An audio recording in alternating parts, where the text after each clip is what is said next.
모세는 이스라엘 백성들을 애굽 땅에서 인도하여 내었고 하나님의 신실하심을 누구보다 잘 경험했으며 하나님을 정말로 신뢰하던 사람이었지만 이제는 그 무게에 짓눌려서 하나님께 이렇게 외치고 있습니다. 민수기 11장 14절 말씀입니다. 책임이 심히 중하여 나 혼자는 이 모든 백성을 감당할 수 없나이다. 하나님께서는 모세의 부르짖음을 들으시고 그저 말로만 하는 위로가 아니라 실질적인 도움, 실질적인 조치를 취하여서 모세의 부르짖음에 응답하여 주십니다. 그것이 이스라엘 노인 중에 백성의 장로와 지도자가 될 만한 70명을 세우는 것입니다. 민수기 11장 17절 말씀을 함께 읽겠습니다. 내가 강림하여 거기서 너와 말하고 내게 임한 영을 그들에게도 임하게 하리니 그들이 너와 함께 백성의 짐을 담당하고 너 혼자 담당하지 아니하리라. 하지만 제가 만약 모세였다면 많이 당황스러웠을 것 같습니다. 백성들은 고기를 달라고 외치는데 하나님께서는 장로 70명을 세워주십니다.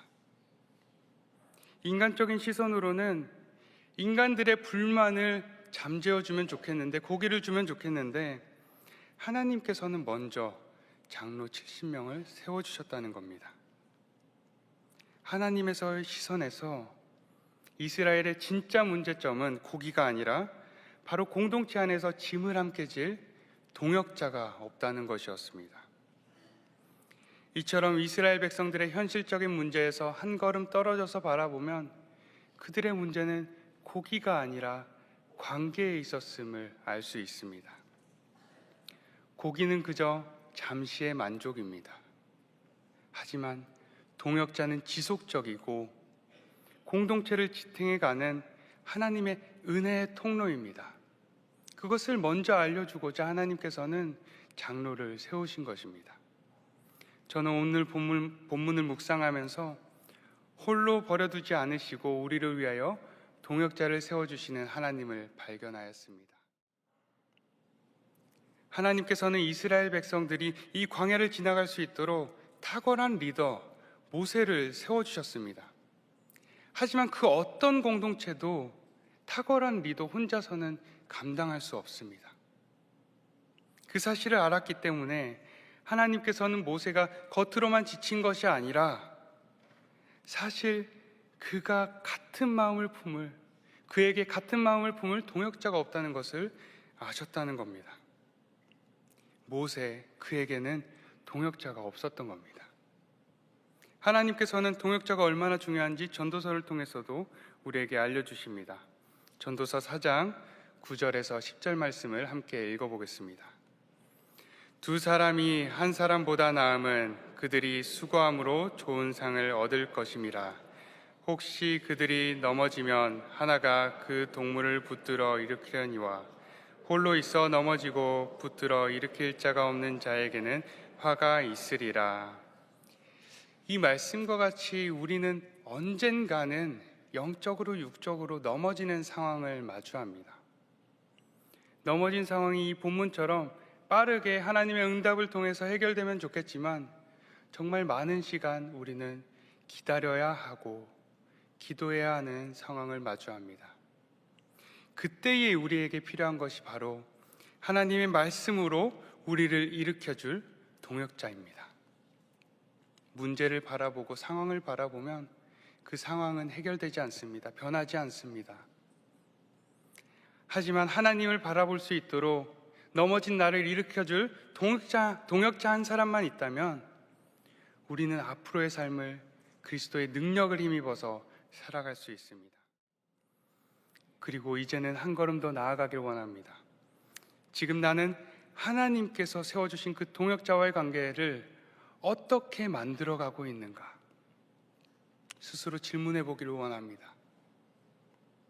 단순히 인간적인 관계가 아니라 함께 하나님을 바라보고 있는가? 단순히 인간적인 관계가 아니라 그 관계 가운데서 하나님의 은혜를 나누는 풍성함을 누리고 있는가? 이처럼 하나님께서 동역자를 세우시는 이유는 짐을 나눠드는 것이 아니라, 그걸로 끝나는 것이 아니라 은혜를 나누는 관계, 하나님을 함께 바라보는 관계로 나아가는 것입니다. 그래서 우리로 하여금 하나님의 그 풍성한 관계 안으로, 교제 안으로 들어오게 하시고 하나님의 형상을 바라볼 수 있도록 하시는 겁니다. 창세기 1장 27절 말씀입니다. 하나님이 자기 형상 곧 하나님의 형상대로 사람을 창조하시되, 이 한 사람, 이 동역자는 단순한 협력자가 아닙니다. 하나님의 형상으로 지음받은 사람입니다. 하나님의 형상, 내게 세워주신 그 동역자의 모습에서 우리는 하나님의 형상을 발견할 수 있다는 겁니다. 그렇기 때문에 우리는 그 동역자의 모습에서 하나님의 형상을 발견하도록 노력해야 됩니다. 그런 시선을 가져야 됩니다. 그리고 나 또한 누군가의 동역자라는 것을 깨닫고 내 삶에서 하나님의 형상을 회복해 가야 합니다. 저 또한 하나님의 형상, 사람의 모습에서 하나님의 형상을 발견하던 때가 있었습니다.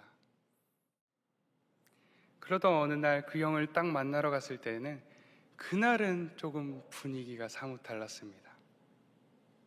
그리고 어느 때 그 형이 저에게 이렇게 이야기했습니다. 영민아, 너 이제 이러고 있으면 안 되지 않니? 저는 그 말에 아무 말도 할 수 없었습니다. 그저 눈물만 터져 나왔습니다. 그 말이 저에게 하시는 하나님의 말씀 같았습니다. 영민아, 이제 돌아와라. 영민아, 이제 나에게 돌아와라. 세상과 똑같이 살지 말고 말씀 가운데 거하며 그 거룩함, 하나님의 형상을 회복해라. 그렇게 말씀하시는 것 같았습니다. 정말 별거 아닌 말이었지만 그 말 한마디는 제 삶을 뒤흔들었습니다. 그리고 그날 그 형과 함께 교회로 향했고, 저는 십자가 앞에 무릎을 꿇고 몇 시간을 하나님께 울며 회개하고 기도했습니다. 제 삶의 방황은 그 형의 한마디로부터 회복되기 시작했습니다. 삶이 변화되어 가면서 무엇보다도 하나님과의 관계가 먼저 세워져 갔습니다.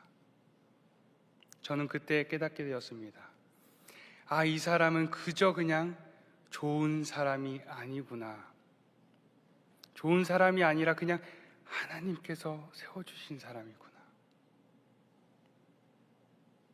하나님께서 세워주신 소중한 동역자구나. 사람의 모습을 통해서도 하나님을 볼 수 있구나.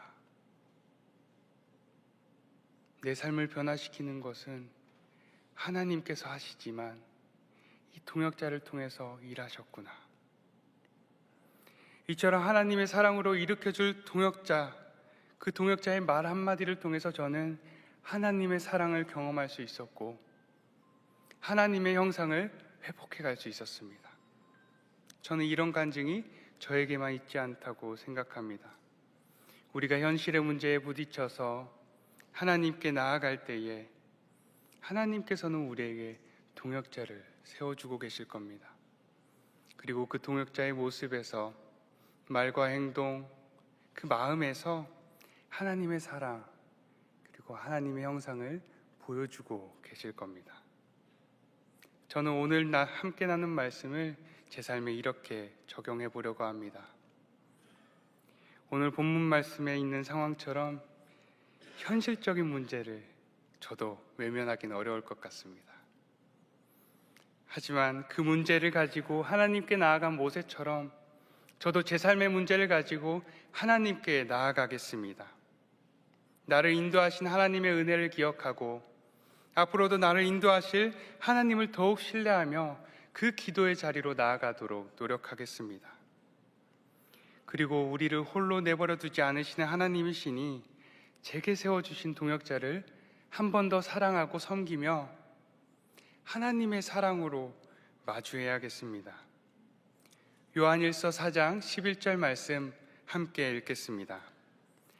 사랑하는 자들아, 하나님이 이같이 우리를 사랑하셨은즉 우리도 서로 사랑하는 것이 마땅하도다. 이처럼 하나님께서 우리에게 주신 사랑을 기억하며 하나님께서 세워주신 동역자들에게 무엇보다 마땅히 사랑하는 동안의 성도님들이 되시길 소망합니다. 오늘 하루 하나님의 사랑으로 마땅히 사랑하며 살아갈 때 우리의 삶의 현장, 가정에서, 직장에서, 일터에서, 그리고 학교에서, 내 삶의 현장에서 사람의 모습을 통해서 일하시고 사람의 모습을 통해서 우리에게 하나님의 사랑을 알려주시는 그 하나님의 형상을 마주하시길 주님의 이름으로 소망합니다. 기도하겠습니다. 우리는 하나님의 자녀, 주 사랑 안에 우리 거할 때 주님 나를 사랑하신 것 같이 우리도 서로 사랑할 수 있네. 우리는 주의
우리의 만남을 계획해 놓으셨네.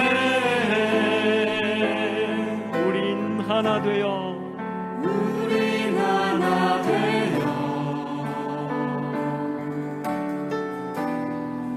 어디든 가리라. 주 위에 서라면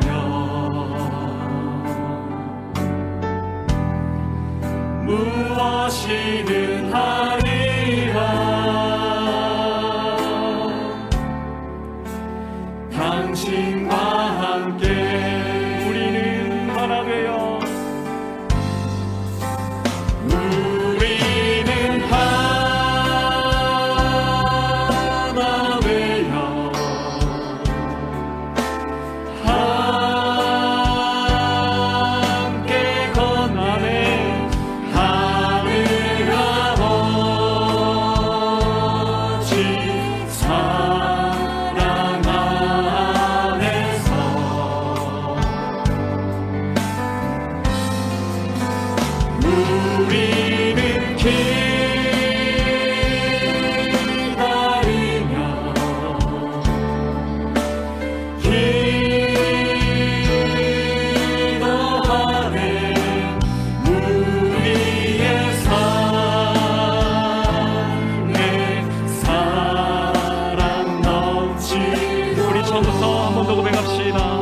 하나님께서는